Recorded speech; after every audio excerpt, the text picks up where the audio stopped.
When writing an opinion piece on animal and habitat conservation, there are a couple things that you're definitely going to want to include.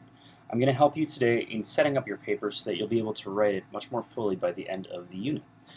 Throughout the unit, you're going to be doing lots of research, which you've already begun, and you'll also be using some of the different writing that you'll do within your content learning. So the paper itself won't be too overwhelming because you're learning and building as you go.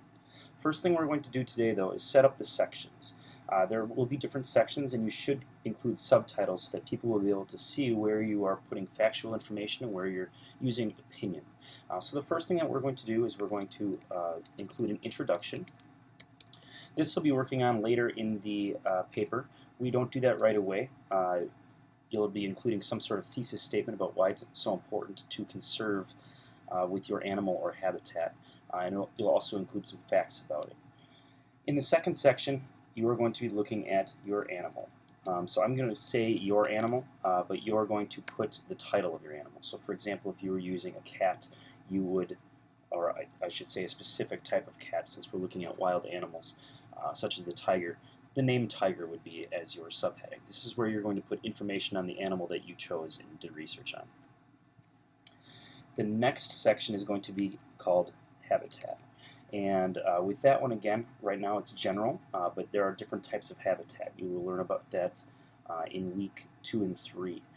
With that, this subtitle, again, is going to change to whatever that habitat or ecosystem may be. So it might be the jungle, it might be a grassland, it might be the Great Plains. So again, for now you can put habitat. The next section is going to be where you're really including your opinion, and this is going to be on conservation. And throughout this paper, you're going to be pointing to this paragraph, but this is where you're going to include your opinion about why it's so important to conserve not only for your animal and the habitat it lives in, but also conservation in general. In week 4 and 5 is when you'll be looking at what conservation means and why it's so important to conserve. You'll also be using a website called the Alaska Sea Life Center, which focuses on animal conservation so you can understand what it is better. The last paragraph is going to be your conclusion. With your conclusion, that's definitely going to be the last paragraph that you write. The first 3 are actually going to be your animal, habitat, and conservation. So that being said, you should be set up with your paper at this point.